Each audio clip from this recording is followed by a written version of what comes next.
And for tonight's invocation and pledge of allegiance, tonight's invocation will be given by Ron Adair with North Point Church. Thank you. Thank you, trustees and mayor. Dear Heavenly Father, we just thank you, Lord, for being able to meet here tonight, to be where the ground roots of freedom begin, where decisions are made and arguments are held, but hopefully they're all ended in a friendly manner. Lord, we pray for guidance and honesty and truth. We ask all these things in Christ's name. Amen. Amen. I pledge allegiance to the flag of the United States of America and to the republic for which it stands, one nation, under God, indivisible, with liberty and justice for all.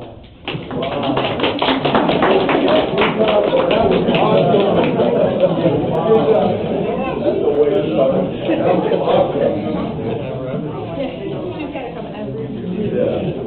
Every week. Move on to approval of minutes of the previous meeting. Need a motion to approve the April 19, 2022 regular board meeting minutes. So moved. Second. Any discussion on the minutes? Roll call, please. Target. Aye. Levin. Aye. Mirabella. Aye. McCarthy. Yes. White. Aye. Whitmore. Aye. Motion carried. We move on to mayor's report. I need a motion to adopt appointment resolution appointing Sanjay Singhal as Community Development Director. So moved. Second. Any discussion? Welcome. Roll call, please. Target. Aye. Levin. Aye. Mirabella. Aye.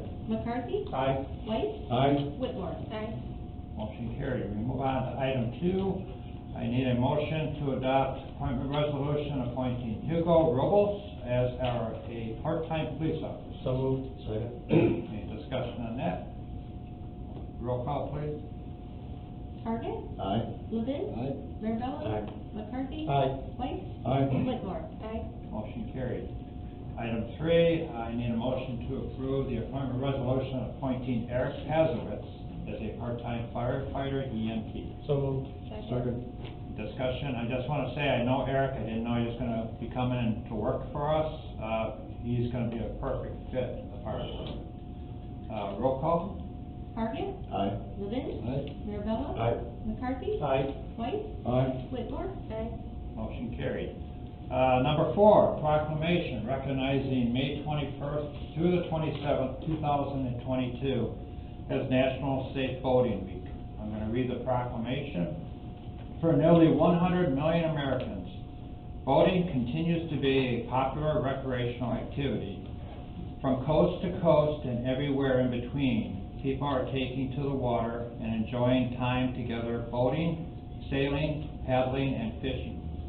During National Safe Boating Week, the U.S. Coast Guard and its federal, state, and local safe boating partners encourage all boaters to explore and enjoy America's beautiful waters responsibly. Safe boating begins with preparation. The Coast Guard estimates that human error accounts for 70% of all boating accidents, and that life jackets could prevent nearly 85% of boating fatalities. Through basic boating safety procedures, carrying life-saving emergency distress and communications equipment, wearing life jackets, attending safe boating courses, participating in free boat safety checks, and staying sober when navigating, we can help ensure boaters on America's coastal, inland, and offshore waters stay safe throughout the season. National Safe Boating Week is observed to bring attention to important life-saving tips for recreational boaters so that they can have a safer, more fun experience out on the water throughout the year.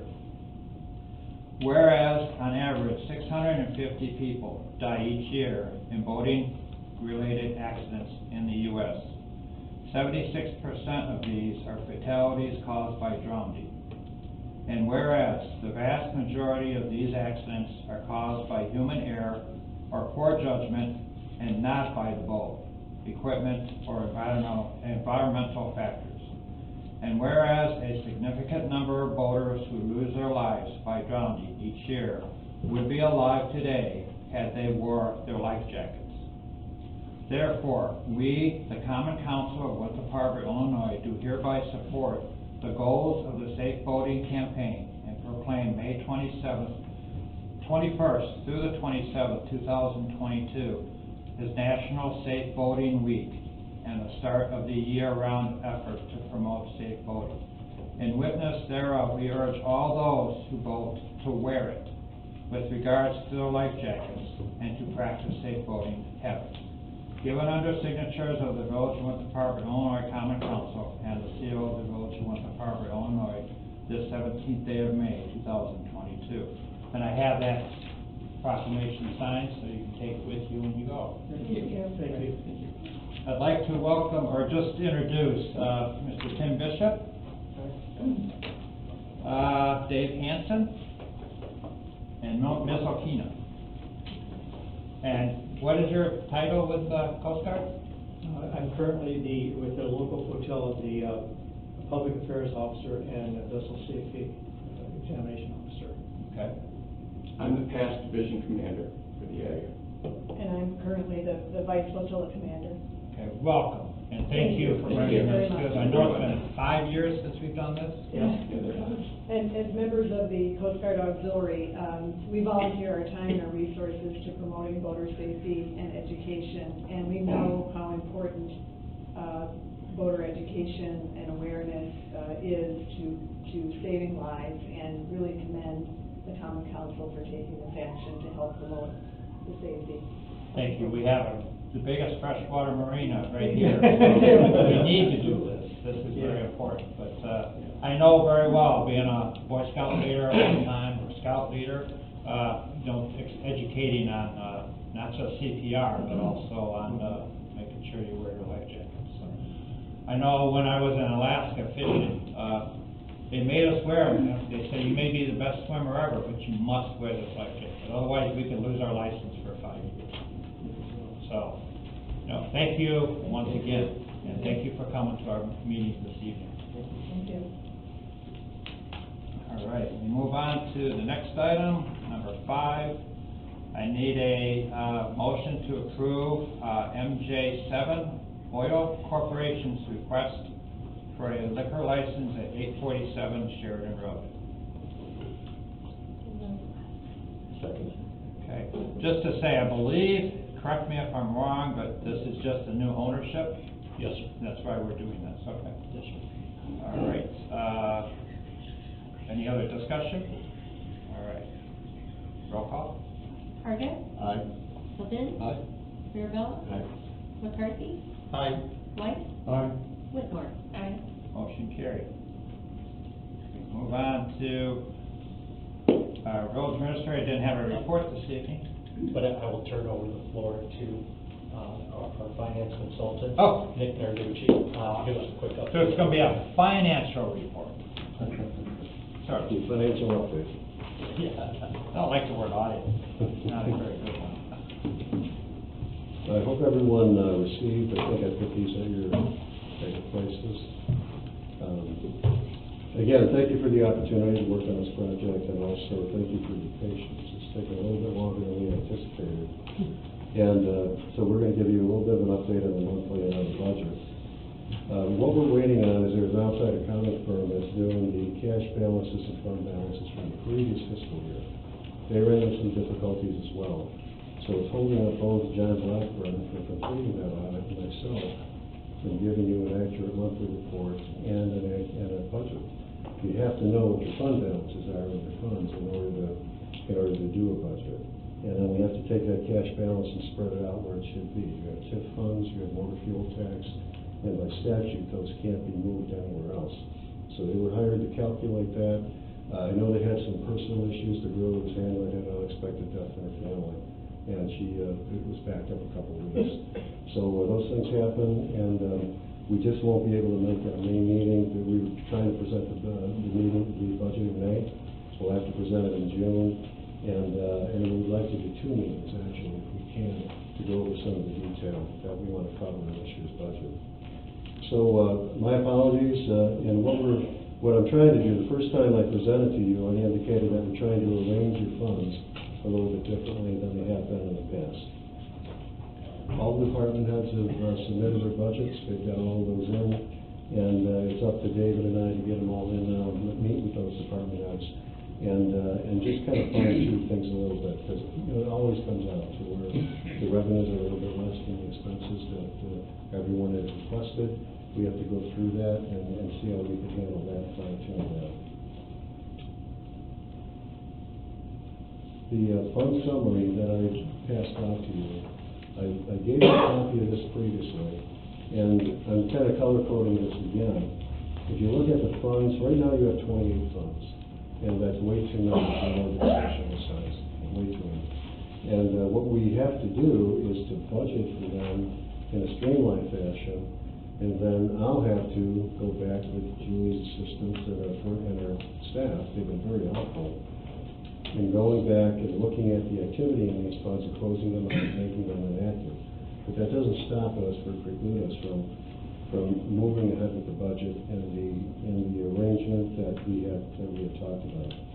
So again, very complicated, on that first page, and that's where you are right now. The funds that are in red are the ones we'd like to close out and close out to the general fund. And what I'll do is I'll make those inactive so we can't make entries to those at any point. I did have one fund, the capital improvement fund, that's in green, and I listed that as a future project. So what we're hoping to do is to consolidate these funds, add the funds on the next page for the reasons I'll give, and then leave in your capital. Don't really adopt the capital program until you get a good handle on a number of different things, your operations, your facilities, your debt. Once you get a handle on that, then you can come back and actually do this. And if you look at so the red funds are the ones we're going to eliminate, the black ones we're going to keep. And we're going to consolidate those red ones. I talked about the green. If you turn the page over. Now, some of the red ones you're not eliminating, just moving them to the general fund, correct? Yeah. Okay.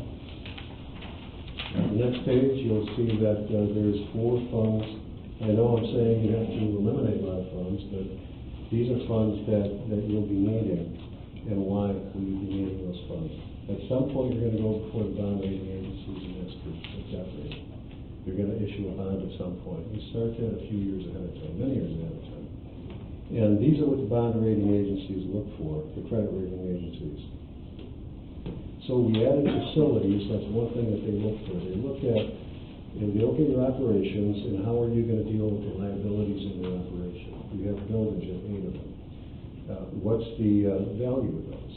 Now, the proper way to do that actually is to look at your land, send somebody to the county, see what land you own, because a lot of times there's slivers of property that you own you don't really know about.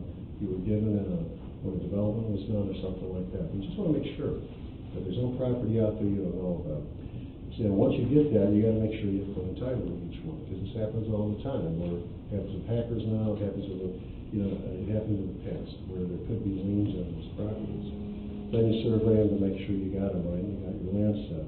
And the same thing, you value your buildings. Those are typically set by contents and building value by industrial appraisal. You have that appraisal done. So you've got a good start on that. Then we have to determine what maintenance has to be done on those on a regular basis and what you have to set aside in order to replace big things, your HVAC, roof, those types of things. Parking lots, sidewalks, that should be included on a regular basis. If we go to the next one, the vehicle replacement, you got a lot more vehicles, you got more value in your vehicles than you probably think. When you have fire, you have these things that are just worth a lot of money. Ladder trucks, pumpers, ambulances are worth a lot. So not only will we include vehicles, but we will also include computers in that, and I attach the schedule, and also what I call technology. You have radios, you have radar guns, you have dash cams, you have a number of things that have a useful life. And those have to be included as part of it. So typically it's vehicles, computers, and technology and equipment. And when you have all the schedules set and know what the values are, when you go to the credit, and again, it's just good management. It's good to be able to budget that way. It's good, to be able to look out in the future and forecast that way. You know what they are first. And anyway, that's what we look at, is to separate those in those different areas. And I did include the metro lots, and that was done for a reason. I've had many cities that have had metro lots, and typically the lots are improved by a grant from metro, rather than you improving that lot. They expect you to spend those fees on that property, on the parking lot. So you have, you've done that. I went out there and it's manicured. Your landscaping, your asphalt, your sidewalks, you got that walkway that goes across the beam. It's well maintained, but you have to show them. So it's not unusual for them to blitz all the parking lots in a certain area and say, okay, we want to see your financials, we want to see where the money was spent for the past 10 years. And if you could show them, okay, here's where the fund is, here's where we spent the money, let's go back a little bit and make sure that's done. That's what they look for. It is technically, by definition, an enterprise fund. It's something that you bring money in, and you have to show where the money's expensed. And it's always good if you could justify the operation of that and the maintenance of that along with the fees that you charge. Right now, I think the ridership, according to Metro, is about 50 or 60 cars a day. You got room for 103, and they'll expect you to spend some money on advertising. I don't know how to do that. It's not my field, but they expect you to use some of that money to say, okay, we want to bring more ridership in. How do we do that? We want the next step.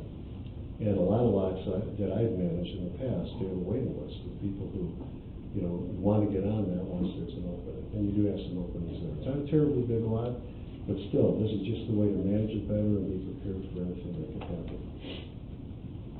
The debt service fund, I've told you many times, there's a lot of things you've done very, very well. The pension side, you don't deal with the pension problem here. You have all your police pensions and IRF that are almost 100% funded, almost fully funded. That took a lot of work over a 20-year period. The other issue is your debt. You don't have a lot of debt.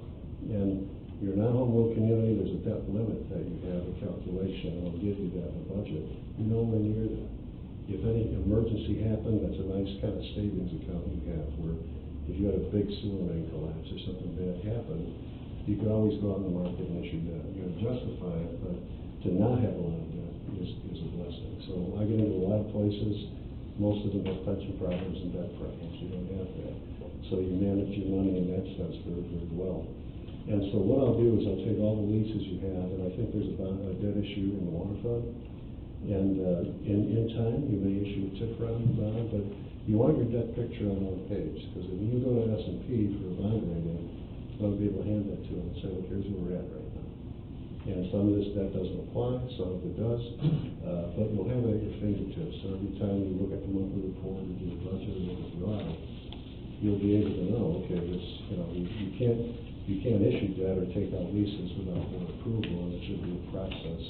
And the debt service plan, you should review that along with your capital. So that's why I'm suggesting you do the facility plan first, the vehicle maintenance and computer replacement, and then you look at your capital side, because you're going to have everybody issues debt. Nobody has enough money. But credit rating agencies like to see if you can have the ability to issue debt and also be able to pay as you go. If you can do both of those, that gets you a higher bond rating. Haven't done a bond rating yet? David and I have been before S&P many times. I can fool these guys. They do this every day, and they're going to look for these things. These are the things that they're going to look for, and they're going to say, okay, it looks like you got a handle on your vehicles and your facilities. You can keep your going concern moving, and you got enough revenue to support your operations. And that's how they're going to be looking at that. And you need that. God forbid you should have an emergency where you do have to issue a couple $1 million in debt, but you know you can do that now. You can do that today, if you want it without much difficulty. This just prepares you to get you that better bond rating, and you'll have a lower rate, that you'll be paying on your bonds. In addition to that, you'll have more people bidding, and that's really what you want. You want all those bonding houses to be bidding and all the big banks to be bidding everything, and this is what they're doing. So,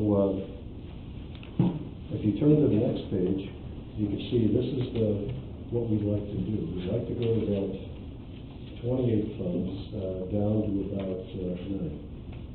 And again, you should be able to look at an organization this size or any size. You should be able to look at one page and see where all your money is. And any CEO would want that. I look at the corporate sector as well. And if you don't put things on one page, you're not gonna get work done. And it's just the way it is. And, you know, people are too busy doing other things. And, you know, I've worked in cities much, much larger than this, and you have to have this one page where you wanna know, how's my general fund doing, how's my MFT doing? And the way you've done this, police forfeiture, that's a good way to handle this, by separating that. If you ever get called on the carpet, like you do with Metro, you can just pull out the GL and say, here's what we spent there. And you'll be able to see the money coming in and going out.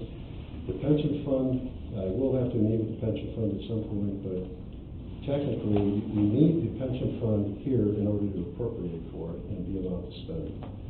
However, the pension fund could easily say, I don't like your budget, that's, you know, they have the authority to spend that money. Usually you get a lot of cooperation here, I'm sure you will. And the other funds that I've listed there, we're working on water and sewer now. You have the one TIF district, you eliminated the other TIF district, have some lesser issues. But typically, you know, you'll have this one page that you'll look at every month. Every time you do a budget, you should get this on in your audit as well. So you can always compare to this one page. Hopefully that's what we'll get to. If you could turn to that next page, the telephone one, the Van Wall. Just wanted to show you an example of what the department heads are doing right now. Technically it's called a zero-based budget. Okay, that's a fancy name for you gotta justify all the expenses. You gotta explain to the new city administrator what you're gonna spend that money on. And what we found is that you've had some line items that, a good example here is the Fire Prevention Bureau. There was the Fire Prevention Bureau, but there was a lot of expenses under that, contractual, commodity, and other.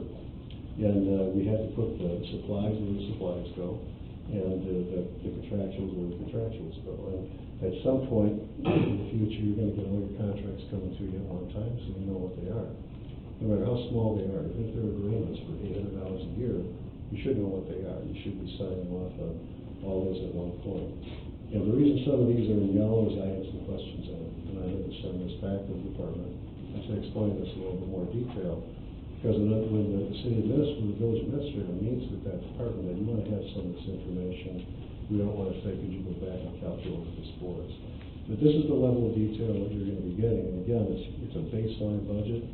It's things that are helping me understand, you know, where the money is going, and it's certainly going to help all of you in your decision making. You may not want to get to this level of detail, and that's fine. But you will get a category that says personnel, if we go on with personnel costs, and we know what those are in detail and in total, if you like to know. The same thing with contractual commodity. You got to follow that same, you know, that same kind of common thread that if you want the summary side, you could have it. If you want the line item side, you could have it. If you want the detail, you could have it. So that's what the departments are working on. And it is a little bit more detailed than they've worked on in the past. And then that last page, it kind of opens up, and I know this is a little bit difficult, and I got a little bit busy when I was putting this together. But we have to go through each one of the inventories, David and I do, along with the department heads and the IT director. I pulled IT, it's a little bit simpler than the others, and we will have a similar one for vehicles, all the technology, all the items that I have mentioned. And what you do with this is you see what you have, and you say, okay, oftentimes there's things that are coming down the line where you can say, well, we won't need this one anymore. And, you know, we want to be able, and only the administrator would know that as a department head. But again, this is another area where you can get the level of detail you would want. And again, it helps us to get everything in a certain cycle. What we'll do is we'll value this. We'll show you, you know, what the value is of all of your computers, all your technology, all your vehicles. And then what level of detail do you want for your decision making? Do you want to know who's assigned a computer and who isn't? You know, those are important decisions to make. Not. And then later on you could say, okay, I look at this every year, and I kind of know what to look for now, the type of computers used. The other thing is you try and get, on the technology side, laptops are a little expensive now, but desktops are not. And trying to get everybody on one operating system, on Windows 365, important. You know, to get everybody on the technology. Why? Because you're getting emails and you're getting spreadsheets from all over the place. They're on it. Okay, and you have to adjust it, you don't often get the same level of detail. Communicating by Outlook. A very common thing nowadays to say, okay, that's how we're going to communicate. Everybody's going to do that. So what you do is you look at what operating system they're on and what they're capable of doing, and then you look at all of your software to make sure that you're on, you're either on the latest or the next best version of whatever that software is, financial, police. There's software for everything. There's software that you're gonna be buying, you have dash cams that you pull up, and there's a unit that has software in it that downloads all that information every day, every time an officer's on the computer. That has to be updated all the time. You have to make sure you're at least on the second best if you're not on the latest version. So anyway, just we wanted to update everyone on where we're at, and we will be back in June. We would like to have 2 meetings with you to kind of go over this in a little bit of detail. We're going to try to do 2. Yeah, yes, sir. Yeah. And then we have to advertise an appropriation ordinance for 30 days. We could have more meetings within that time if you want. We could certainly change the budget, but we have to make that estimate, have it available to the public for that time period. So, anything you want to add? Just, we're doing kind of simultaneously, we're doing the short-term goals that we need to do with our finances, but also just as important is we're preparing for our long-term goals. As Nick mentioned, getting the village ready to go for a bond rate that we've all previously spoken about in the past. Now, you say you're waiting also from, I think, John Blackburn, some numbers that you're. Him and I both are waiting for the outside firm that's doing the cash balance. Right. Any idea when that's gonna be? Again, if there wasn't a death in her family, I think it was a close relative who passed, we probably would have had him the first week of May. Okay. But we gave her a week or 2, so we just talked to her today. She said by the end of the year, she should have them all right. Great.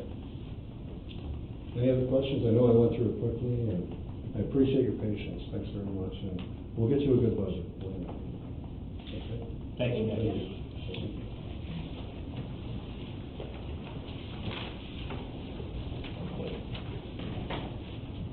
Right, move on to clerk's correspondence. I have nothing. I have nothing. Move on to old business, there is none, so new business, committee reports, administration and community development committee, trustee Hargit. I make a motion to approve accounts payable warrant 2022-1 in the amount of $214,317.30. Second. All right, any question on the warrant? All right, roll call, please. Target. Aye. Levin. Aye. Mirabel. Aye. McCarthy. Aye. White. Aye. Whitmore. Aye. Motion carried. I make a motion to approve a resolution further expanding Chapter 116 of the Municipal Code of Winter Harbor by adding comprehensive regulations allowing food trucks on festival grounds on a pilot project basis. Second. Any discussion on that? So this is the follow-up from last meeting. We approved the pilot for food trucks in general and then the rules and licensing around that. This updates it to include the, in the last meeting, we referred to it as venue, but ended up settling on festival grounds, and the criteria to qualify as a festival grounds to then do a lot of the legwork and management of collecting all the paperwork on our behalf in exchange for an annual fee. And it is a pilot program, so we will be, Right. hopefully we will be improving it to help better the community. We've talked about this for quite a long time, we beat it on the wall. Yeah, we'll Came up with the best this year, look at it again in this. concept, yes. So it's getting Any other discussion? All right, roll call. Target. Aye. Levin. Aye. Mirabel. Aye. McCarthy. Aye. White. Aye. Whitmore. Aye. Motion carried. Next item, I make a motion to approve a resolution granting a conditional use permit for the establishment and operation of a cannabis dispensary and consumption lounge at 935 Sheridan Road. Second. So this, last week was a planning and zoning board meeting. Right, let me back up even before that. So 2019, right, the state approved for recreational cannabis that had taken effect January 1st, 2020. So at that time in 2019, we had to, as a board, decide if we would allow through zoning cannabis at all. It was kind of a yes-no proposition, and if so, what zoning requirements do we put around it? The state has put many requirements. This is a very highly regulated industry as far as where it can be in proximity to things like schools and daycares and those sorts of things. So when we looked at the state standards that they had in place, it seemed to fit as far as proximity within our business district. So we didn't put any limits on zoning types within the business districts, but did put a requirement that any operator would have to come before the PZB and the planning and the village board to receive a conditional use permit, which provides us some local control still on understanding who's coming in, what kind of partner are they. So that brings us to last week's planning and zoning board meeting, where the petitioner here presented to the planning and zoning board, had their opportunity to have a public hearing.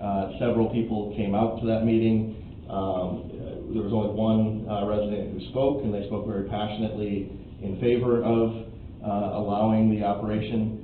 But I'm going to hit some of the highlights of the presentation. Please, the petitioner is here. If I misspeak at all, please correct me. But they have multiple operations currently in place in Chicago.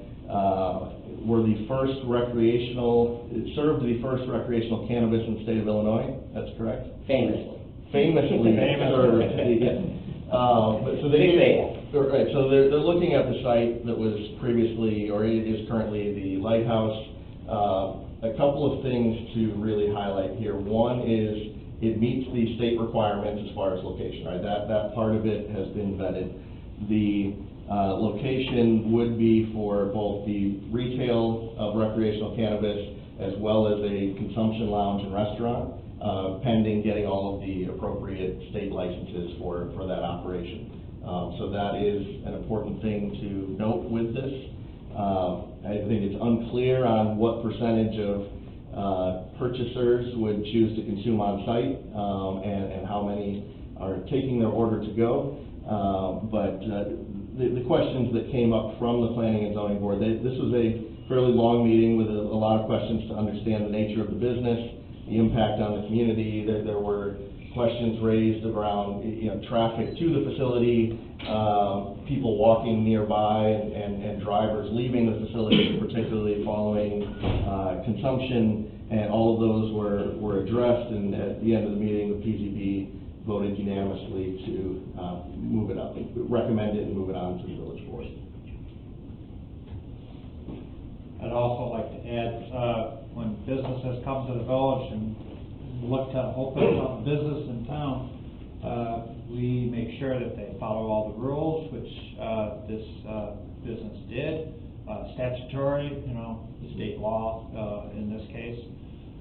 We took a visit to that location that they have down in Chicago, and it's very well run, very, very well run, and it's going to be the same thing here. So I'm looking forward to this happening, and I support it. I just want to let everyone know that. So. Mr. Mayor? Yes, Steve. I would just like to add on to Trustee Hardy that in addition to the PZB, Police Chief Moen spoke as well to safety concerns and expressed that there weren't any concerns on the law enforcement side of that. Right. I think that's important. We had department heads go down and visit this location as well. Chief of Police, Chief of Fire, Village Administrator, the Village Attorney, and myself. Not sure if I'm missing anyone, but we're very impressed, very, very impressed with how this operation is run. I didn't realize we'd have to, have our license scanned. I didn't realize we're going to have every door we went into had to be unlocked for us. It was pretty amazing. I was very impressed, and looking forward to it happening. Does anybody else have anything they want to say? I will add as well, so when we talk about attracting new businesses to town, I don't know when I first got on the board that attracting a cannabis business to town was even on the radar at that point. But it checks a lot of the boxes that we talk about, right? We want businesses that are craft products, right? We want businesses that are good corporate citizens, They seem to have demonstrated that. There are a number of references provided from neighboring properties and other surrounding businesses and the way that they partnership. We talk about wanting more events. They've done that. There were questions raised about, sign code and kind of how in your face is this gonna be? And, well, one, we have sign codes, right? So that's all, kind of limited, but outside of that, there is an active willingness to say, hey, we wanna work with you. Right, so, and the other part of it is we also do, when we talk about wanting to get to capital improvement needs and that, I mean, the projections here are between $300,000 and $400,000 is what the village would gain revenue-wise from this operation. And just to put that in perspective, our typical sales tax collected for all businesses in town is around, between $320 and $370 in any given year. Right, so it is, again, I don't want to ever just govern by math and say, oh, it makes money, we must do, right? But when you put all of those pieces together, is what puts me in favor of this business coming in. I wanted to say that I was very impressed with the security that you have, and also the cleanliness. It was like, it was better than a medical office, really, when you think about it, but it was clean, it was secure,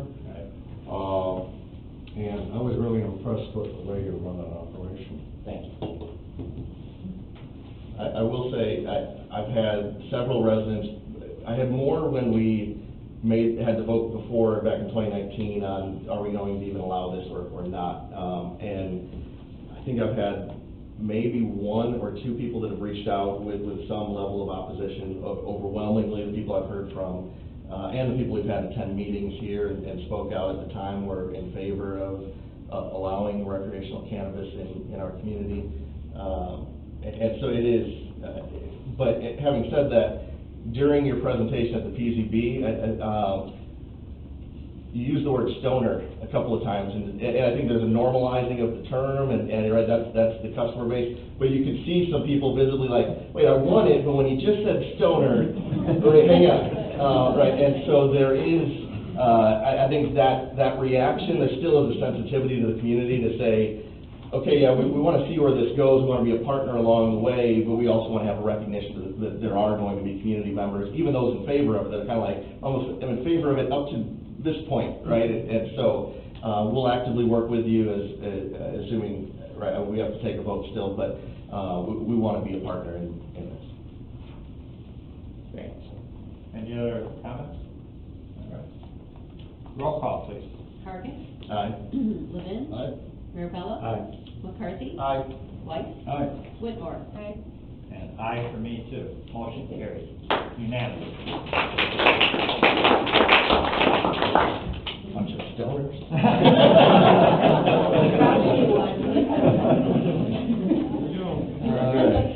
And the last item is a discussion on the Triangle Site Conceptual Plan, so there's nothing to. Oh, we missed. Oh, sorry, I skipped one, all right. I know. So, make a motion to approve, $12,500 for the Winter Harbor Summer Fair, June 9th through the 12th. Second. Any discussion?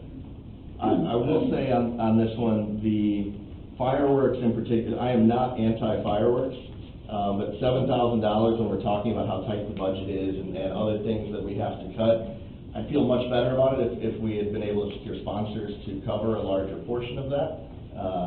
So I can touch on that a little bit. That was my question. How many? As of right now, we have 5 sponsors, 6 sponsors. We're about $2,500. And unfortunately, 2 of those people are sitting at the state wall. I've opened this up. I can't explain how often we're opening it up. It's every day. We're posting, begging businesses in the area, begging businesses in Lake County to assist with this. Any new businesses, we definitely will take any kind of sponsorship funds for fireworks for our summer fair. Unfortunately, I don't know if it's just coming out of a pandemic, what the case is, but yeah, unfortunately, we're just not seeing the sponsorship funds that we typically get. Usually every year we're almost fully funded, and this year we're just not quite seeing it. Well, and then also, if I may, in consideration, we have a nice weekend, you know, the beer sales, we get a percentage of what the carnival brings in, we don't have to pay them, and then that money can also, you know, help offset the expenses that we're adding to the budget as well. What was the revenue like on average before? Well, it's been a couple of years since Yeah. we've had it now, but you know, generally it was 5,000, a little more from the carnival portion of it, and then we would break even, maybe make a little bit of money on those really bad years where it rained every day, then of course, you know, we wouldn't break even, but, you know, we would recoup those expenses. Yeah, I mean, I think no matter what, people have to look at that, at the revenue side of it as well. There's so many of the recreation activities that without the fireworks and those things, you wouldn't have people coming in for it. And it is tough as we talk about the budget, but it's one of the few things in this village that we have and that people look forward to and have missed. You know, and it's important to our, you know, to our village and our personality as a village and everything, so. We're expecting a larger turnout this Mhm. year. Obviously, everyone's kind of been cooped up the last few years. A lot of people have expressed that they've missed this in our community. So we are expecting a pretty decent turnout this year. We've already secured quite a few bands. So we're really hoping that we do get, you know, receive quite a bit of that funding back, so. That's the big plus too, is we've been going to with them to the rec, securing the bands was huge, because people, they're getting commitments, but if you don't commit that you're definitely doing it, they're gonna walk and go somewhere else, so they've worked their butts off to get these bands, and that's why we're bringing it before now. And the fireworks have doubled, correct? It has Because quite it's- doubled, but it has gone up. Yeah, it's gone up quite a bit, so. But it is one of the events that almost all the residents, I know, other than, and I'm a dog owner and my dogs hate it, but it's something that you deal with, or you give them, you know, something to deal with, but it's, as long as the people enjoy it, and people that can sit in their yards and watch them, I mean, it's, you can see it from almost any yard in town, and it's usually a good time. Yeah, I would love to see everyone on the board, you know, who has social media, you know, who are able to reach out to business owners in the area, even just reaching out to people that live in a community. I know we had quite a few residents attend our last Parks and Rec meeting. We did explain to them, even $20 helps us a lot, you know, even if 50 people just donate, you know, $10, $20, $30, it helps us tremendously, so. All adds up. Every dollar adds up, so, you know, like I said, you can go on the Parks and Rec Facebook page and just share it to your own. I think that might help quite a bit, just see, you know, what local businesses, what local residents we can reach out to. Thank you, trustee Wood. All right, roll call? Target, Aye. Levin. Aye. Mirabella. Aye. McCarthy. Aye. White. Aye. Whitmore. Aye. Motion carried. All right, now a discussion on the Triangle Site Concept Plan. So, nothing to motion or vote on here, but this is updating on a project that we had approved last year. We commissioned an incredible local architect to help with the design. And so on starting on page 110 of your packet is a memo about the project, and then the concept drawings. And so some of the key elements here that I want to touch on, and the direction that we gave when we went out to bid for this was, we want a public space center to our downtown to attract people, to kind of activate that space so that people want to come and hang out and spend time there. We want it to be a space that has a lot of green, but also has the ability to host events. We have been, over the last several years, talking about how we don't necessarily want to be in the event business, we want to be in the venue business. You know, we upgraded some of the electric there, we added picnic tables, those sorts of things, trying to prepare for this, but at the same time trying to look and say, but how do we also fit public space and some of the potential development that we would like to see happen there. And so in the drawings, and accommodate all the parking. So in the drawings, what you'll see is Sheridan Road on the left side, 7th Street along the bottom, right, just to give some orienteering to the drawing. The diagram then on 7th Street are the existing commercial structures that are there. The blue circles, kind of in each corner of the triangle, are for some sort of art installment, some feature element there. We talked in our meeting to review a draft of this, of some concepts of what that could be. In the center is an area where we could place something like a stage, kind of where the points meet. Along the back edge, where houses are currently, and the bluff there looking out into the Jimmy Harris Bird Sanctuary, are two commercial buildings. So the one closer to Sheridan Road is viewed as being likely a mixed use or some multi-story commercial building. The one closer towards 7th Street is where we would target hotel development. Both of those, to meet parking code, are slotted with underground parking. And then there's, in that kind of thoroughfare there, additional parking hidden behind the green space, and then on-street parking out on the Sheridan Road side. So those are kind of the key elements there of trying to figure out how do we fit parking, commercial development. The other thing to highlight is behind the existing structures there, there's the colored boxes.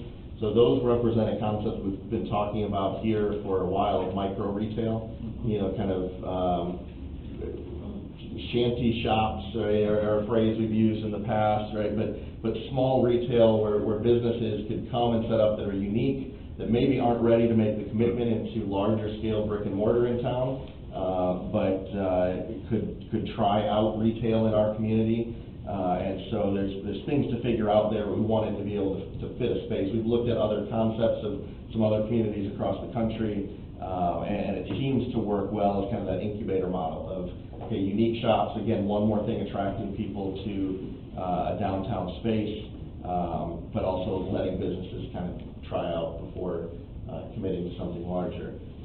So the vision is this. The next steps would be, okay, but how do we pay for that, right? And so that's...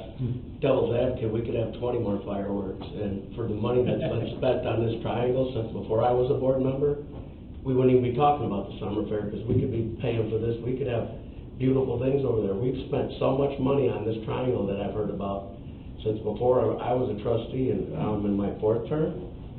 And what have we done over there? Nothing but spend money on this conceptual stuff. So it kind of eats at me, especially when you hear somebody saying, well, how can we spend this a little bit of dollar amount on these fireworks? Well, we're spending hundreds of thousands of dollars on this thing that we have, and I know we have, and it's been before since I was a board member. So this is the first, and nothing's ever happened. This is the first site plan that's been developed for that site. We've had developers come and present, here's what they would like to do. Correct? No, the developers use their own architects and presented concepts of, here's what we would like to do. We've never spent exactly there. We bought the house over there. Right, so we've acquired property We've in there. spent money over there. Yeah. You can't tell me we haven't. But not on consultants and plans. We've I acquired get it, but property. we spent money with and a never vision done for anything. public You're space. trying about $4,000. Correct. This is way more than that. I'm just trying to put, so when you come at what I like to do, Yes. and you're saying this like this is what I'm trying to say is, we could be spending that money over there, we could be doing good stuff for our kids now, Yeah. for our people now. In an ideal world, nothing in this triangle plan would explode and be done. Right, I mean, these are long-term strategies, but the next step after this discussion on what do we think of this plan is now looking at the infrastructure needs to accommodate something like this, looking at what are the costs of acquiring additional properties, who are those developers to target. There's infrastructure running through here like ComEd lines, right? Ideally in a public space, those would be buried. Right, what does that look like? How do we engage ComEd? And so those discussions, right? So those are the next steps. This is not a, hey, look at this plan and now we turn around tomorrow and it's developed.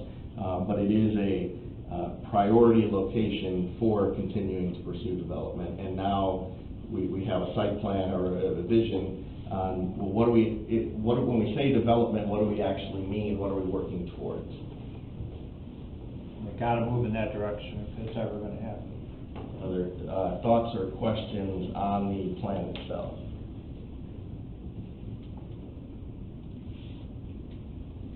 Very good. Thank you, trustee We Harvey. will accept awkward silence as approval and move on. We move on to public safety, trustee McCarthy.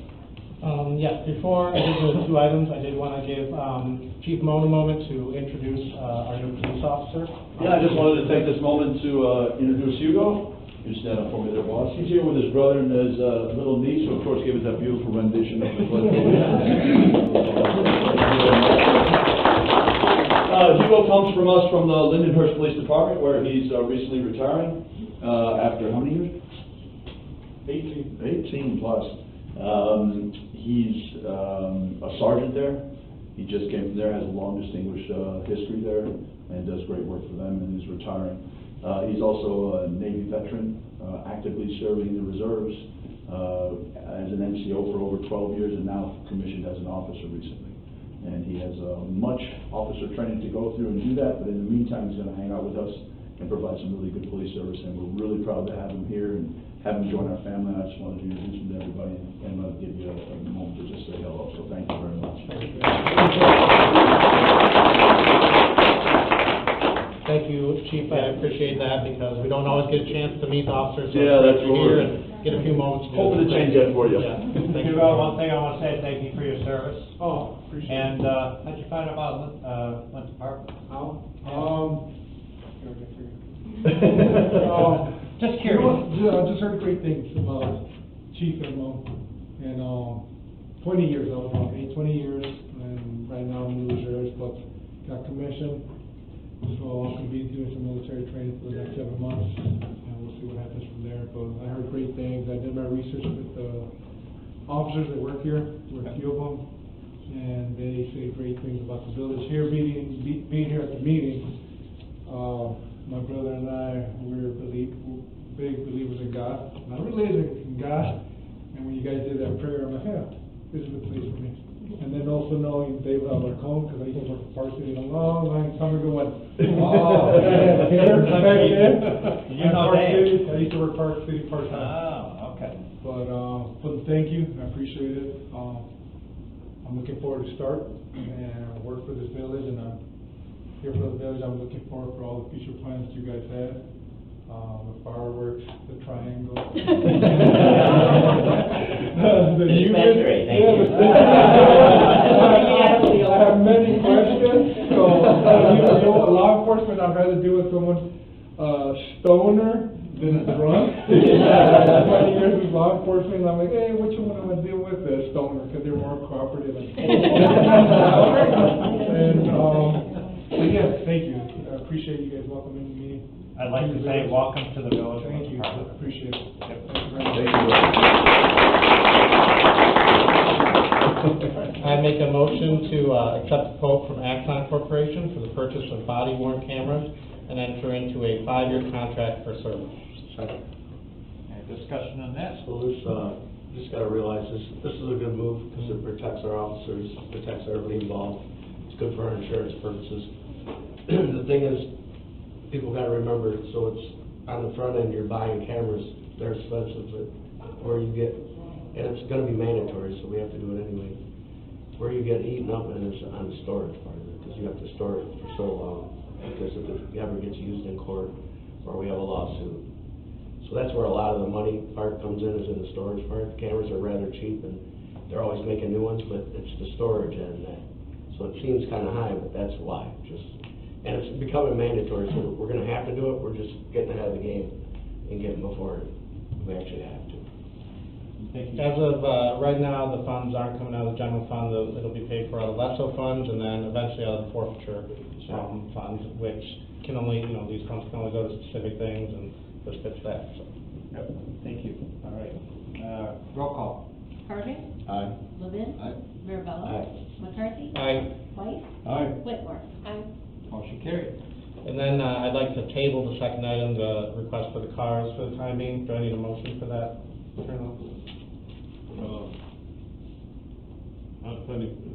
If you want to table to a specific day, or you can just bring it up. Just table it indefinitely. Another day. Yeah. We'll just bring it up another day. Okay. Okay, thank you, trustee McCarthy. Okay, we move on to public comment, we just ask you to come to the podium and please provide us with your name and your address. Yes, you may, thank you. It's two of us, we're neighbors. Yes. I've lived in Winter Harbor. My name is Herb Potter. I retired after 30 years of public service, and then I moved to Arizona, which was a big mistake because they're running out of water, and I moved back here. And I bought my house, it's at 1009 Charles, it's right at the dead end, and I bought it kind of over the phone driving up here, because that's when real estate was going crazy, and I was gonna play the game, and Are you on the end on the left? yeah. Okay. They made a movie, Last House on the Left. Yeah. And, go ahead. And I'm Lynn Johnston. I just moved here in December, and I'm the last house on the right. Oh, So, okay.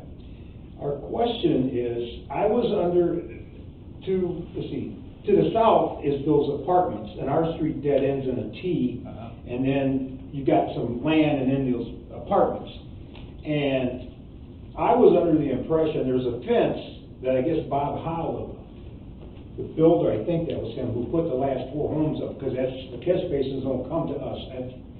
But there's a fence there that goes from all the way from my house, you know, to the dead end, past hers. Okay. And it's in pretty bad shape, and we thought, I thought it was the apartments for privacy. Right. Okay? But I was on the road up here. And we talked to Tim. He came out and met with us a month ago. And we're just asking if there's any help we can get, because it's falling down. And she's gonna show you some pictures. My section, at first I thought that dead end was the right of way still went. Okay. And then if that fell down, what are you gonna do? But then Tim said, no, the right of way ends at the curb line. Right. Okay, and I checked it, it does. And just yesterday, this is all I've heard by her house. Mine, I got a couple bad posts and I put them back up with the board, you know, it looks awful. But hers is a way worse, and you'll see the pictures there, I'll let her speak. But yesterday, there was a big gap in there, and I saw some kids walking from those apartments through there, through her yard, and the previous owner had the same problem over there. Okay, and that's it from what I was saying. We were looking to see if there's any way we could get some help on this. I was under the impression it was a privacy with the apartment owners. If I could find out who they were, I guess as 2 separate owners, I could say, would you want to help with this? You know, because it is privacy for your apartments. And like I said, Tim did come out about a month or so ago, said he would check, and we never heard anymore. So I'll leave it to Lynn. yeah, Tim came out and he said that he would check to see if there were any permits for the fence. Because even in the winter when the plows, they're plowing up against Yeah. it, and now it's coming down this way. Right. He did say if it fell, that where it fell in the road, the city would take care of it, but it's a domino effect. It's gonna be in my yard, the whole, it's so ugly. You look at it, and I did take a video, I've never been to a council meeting, so I didn't know how it worked. You look at that, and then you turn, and the block is beautiful. You look there, and it's awful, and it's rotted. I'm not gonna be that old lady that's gonna yell at kids coming through, but if they get hurt, because there are posts that are sticking up. Yeah, I saw the picture. And, we just were hoping someone could find out who owns the fence, 'cause I don't own it. He Yeah. doesn't own it. Yeah. Let me say this, It's gonna come down, and it's, Have any of your neighbors, do you know, like, do you have any long-term neighbors that know? no, about the lady to the, north of me has been there 4 years. She just bought, I just bought, and I paid a lot of money for that house. Which, you know, and I'm trying to beautify it and make it look good, but then you come here, and then at the T, everybody comes down and turns my way, my whole end of my driveway. It's not really a cul-de-sac. No, it's not, you can There's see no it on cul-de-sac. Google Street View, I'm So looking they at it come now. in and they see. turn into my driveway, Yeah. Right. landscapers. Now, the garbage trucks don't. They can turn around down there, they'll get in my driveway, but my whole end of my driveway Right. is cracked, and that's just part of living there. But this fence makes her home, which is beautiful, and she's trying to do the outside, and we're paying high taxes, and mine makes it look really bad. Now, hers is way worse than mine, because Glenn, I guess he's the village president for Wadsworth, Yes, that's who I got the house from. I know. Okay, and I have no problem with Clint, okay? Yeah, I know, yeah, He's a he's nice building guy. that house, right? And it looks like he put a few posts in on mine. Okay. And I got one that's, the only way it's up now, I got a 2x4 on an angle up like this, Right. holding it up. Or else it's gonna come down. So sometime this, I'm gonna have to, I've just been working on that house since I got in last July. And I'm gonna have to put a new post in there, and that's actually, but hers is way worse than the former owner there. It's been since that, and he said the kids used to come through there, and his whole front yard would be full of garbage. And like she said, the rest of the block is beautiful, and our homes are beautiful, except for that thing, you know? Yes. And if it comes down on me, I'm just gonna have to just leave it down, you know, all that stuff out of there, because I don't have the money. His house at Rockies that we gave Yes. the right of way, that Well, we no. gave up that, because then wasn't that where the That- creek that was water, yeah. supposed to go through? Right, 10th they're Street? beyond that, They're past that, yeah, so they're south of that. There's the very last two homes on Charles, one on Right, each side. So they're south of where we gave him that Right. land to put flowers. Yes. Yeah. Yes. And I think, I wanna say one thing is, Winter Harbor does it, I worked 30 years in this. 10 years for Zion, 20 years for Little Township, and you guys do a fantastic job. I lived on Park Avenue, 1416 Park for 20-something years before I was a dummy and retired and went to Arizona. You know, I mean, wake up with a scorpion next to you, but anyway, go ahead. Can I just answer your question? Yes, sir. The guy that owns the property to the south of you is Jim Leach. The guy that owns the property to the south of you is Terry Boone. That's in the tax records. It's- Well, I never checked yet. You say, I don't know how to, Well, and I I'm can- just saying, it's not, this isn't terribly difficult stuff. I just wanted to see, If you, I've been so busy working on that place that I can didn't give even you, get a I can chance to give check. you specific information off their tax bill if you like. It's Okay. available right on. Thank you. I was just gonna contact him, and Jim Leach, I graduated with him. Yeah? But, I just wanted to, bring it up. I don't know what the village can do, if anything, for helping us or not. Sir, what we can do for you, if you have the time, you can come in tomorrow. You both can come in tomorrow. If you have your plat of survey, when you bought the property, bring it with you. Okay. You can sit down with Sanjay and myself, and we can help you come up with a plan, come up with the documents that Attorney Long just brought up. Okay. We'll print out copies for you, and then we'll just help you resolve this issue. and Well, get thank you. in contact with Thank you. whoever. I don't know if I can get there tomorrow, I have some appointments, but. I can, I'll make it. Okay. Yeah, I just asked for things, doctor's appointments tomorrow. Sure, if just ask for David or ask for Sanjay. Okay, because they're still trying to get the stingers out of me from the scorpion. We'll help you out. Is there a good time to do? Because I'm free after 9:30. 10 o'clock would be perfect. We will figure this out for you. Okay, thank you. And I was just gonna say one thing. I first got to Arizona, it was in Oro Valley, like Tucson, I was just rented. And, I didn't know about javelinas. Do you know what they are? They're like big ugly pigs, but they're not pigs. So I'm going, I moved down there to help a friend of mine, I retired, he says, come down and get out of the winter, he used to live up here. And he gave me a pickup truck. I'll be real quick. And it's 5 in the morning, I open the garage door, which I was renting a house, and it's attached to the house. And I go out to the truck, it's dark, I put my lunch in there, I turn around and go back in to get my Garmin to figure out where I'm going down there. I turn around and this big, probably 60, 70 pound javelina is from here to me. And I never heard of him. And I went, whoa! And I kept going, get away, get away. And he kept looking at me like this and walking me right back to the wall. And I reached around for a broom and I didn't hit it. I went, shoo, shoo, shoo. And so it went around the car and back in. But finally it left, and I told my wife and my daughter about it, and they thought I was a big chicken. So that night they were going out, and I said, when are you coming back? Because I'm going to bed at 8 o'clock. I ate up. And they told me, and my daughter had to park outside. So I waited up for them. I heard the car come up and stop, and I snuck out the front. There's pillars there. And I heard the 2 doors slam. I heard them talking and walking. I go, you know, and all of a sudden I hear them shut up. I hear, and the car's door slammed. And I went, They got back in the car. and then I was in hot water for a long time. Anyway, thank you. Dave, are you taking notes here for marketing plans? At least we don't have scorpions. Our rodents are normal size. No, but I want to say, the 2 homes, I've been in both of them, and you got a beautiful home there. Both of you do. They're beautiful homes on both sides. Great, anyone else? Hey, Jane. Wouldn't be right. Be seeing you Tuesday, I gotta get the stickers. In case you've forgotten, Jane Hall, 9600 West 17th Street. I don't live in Winthrop Harbor. Go sit down. But we love to hear from you every time. Cannabis, I have to tell you about it. Lady, I got 6 cars through you. I spent last Wednesday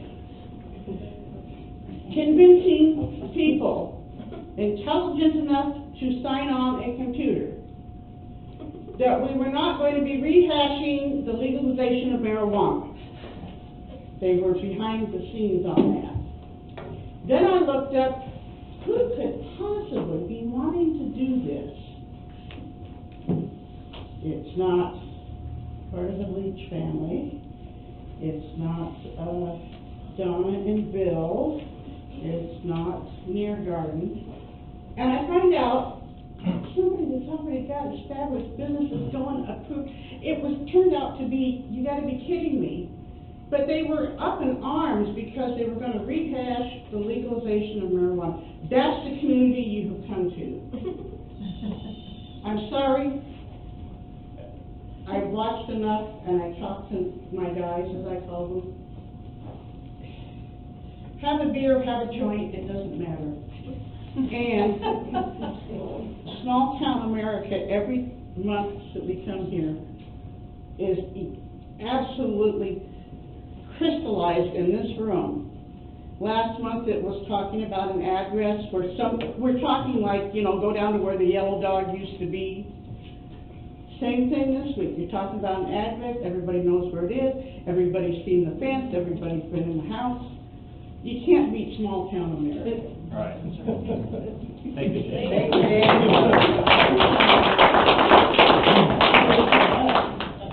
We're gonna find you a hobby one of these. Always good to talk to Jane. All right, anyone else? Yeah. I'm gonna make a couple of comments. Yes. Hi, my name is Zachary Zayas. I'm a new business owner here in Winthrop Harbor. I just want to take this opportunity to thank everyone. I feel incredibly welcome here, and I'm super excited about being able to operate. I think this business is going to be amazing. I think it's going to do gangbusters. I think it's going to be great for the community. And yeah, thank you all very much. Thank you. Thank you.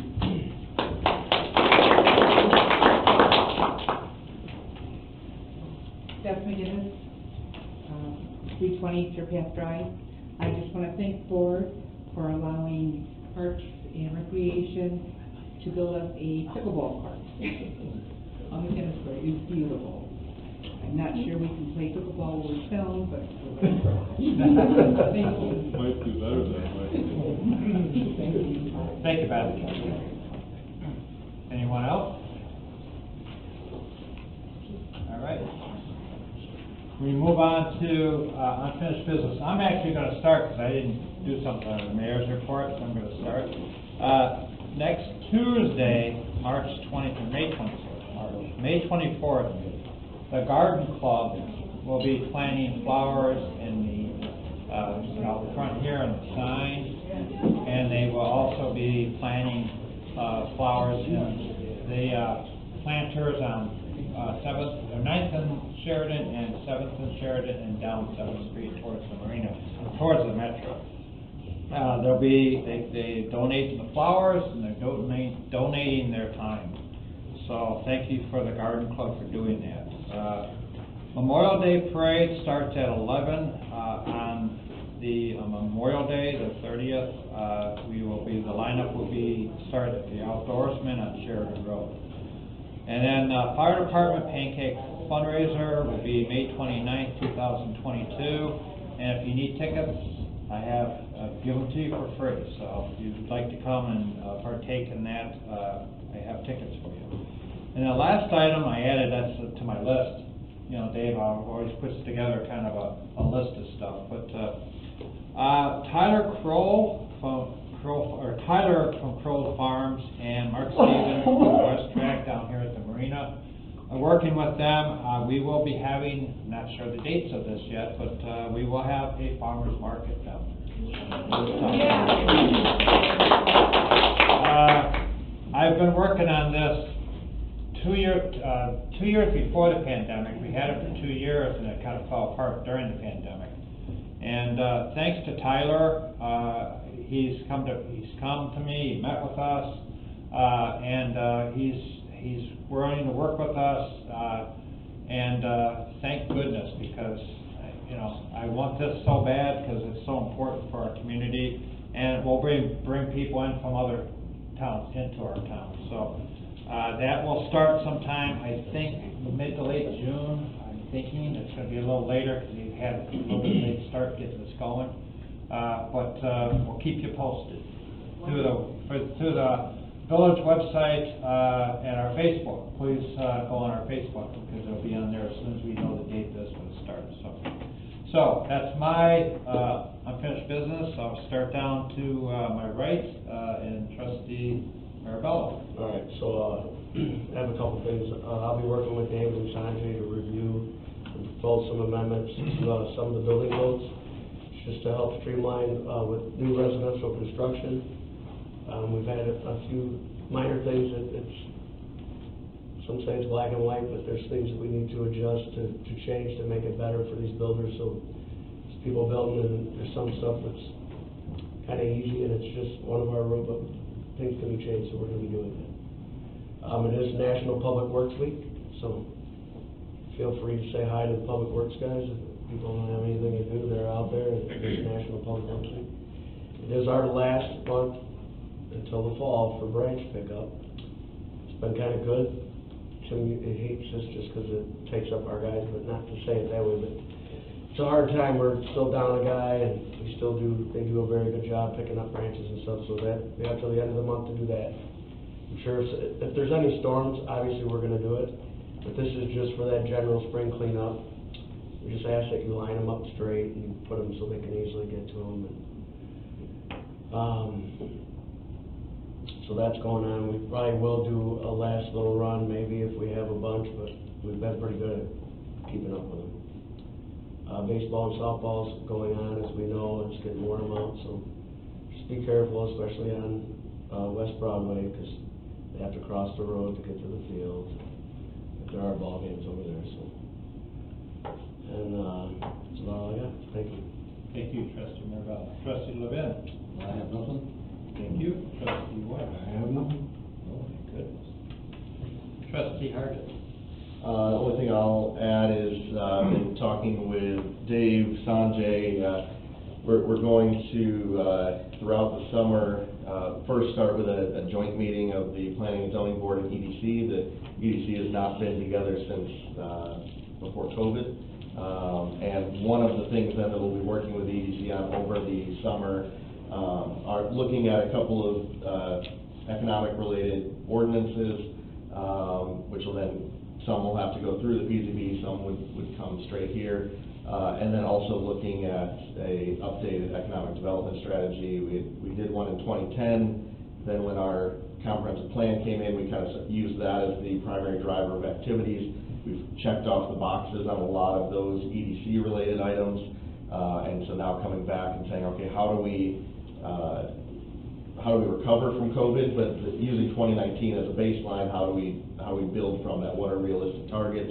What are those priority projects as we start thinking about capital planning, infrastructure needs, all these different things. So we'll be seeing that probably late summer coming to the board. All right. Thank you, Trustee Hardy. Trustee McCarthy? Yeah, the fire department's pancake breakfast, the Memorial Day parade, summer fair, all coinciding with the end of the school year has always kind of been the unofficial start of summer. And with Parver, it was a part of our identity. You know, so to go without that for a couple of years was tough, so it's just very exciting to see that coming back. So, very exciting, thanks to, you know, all the departments who helped put all that together, so. Thank you, Trustee McCarthy. Trustee Whitmore? Yeah, so summer fair is going to be from June 9th through the 12th. This year we are going to be doing a large craft show on the 12th. And then obviously, you know, fireworks, and we have live music every day, fireworks on Saturday, and like I said, the craft show on Sunday. So I don't have any shame, so I'll ask again, you know, definitely just try and reach out to people who you think, you know, might be able to donate anything to the sponsoring the summer fair. We will put out as much information on, you know, the business owner or, you know, the business itself, just trying to promote them as well as kind of a give and take relationship. I definitely want to thank the pickleball group that came to the Parks and Rec Department meeting. Two of them were very brave to offer to help us with gym night and teen night. The teens were very well behaved for Beth the other day. I hope the other group is as well. It is our last gym night for the year. We'll resume back in September, and I hope everyone comes out to the carnival. Thank you, Trustee Whitmore. I'd like to, you know, thank you all for coming tonight, and hope to see you next month too. Okay, we need to go into closed session for litigation pending or probable. I'm going to invite the board, the village clerk, the village administrator, and the village, or the chief of police, and our village attorney. Need a motion to go into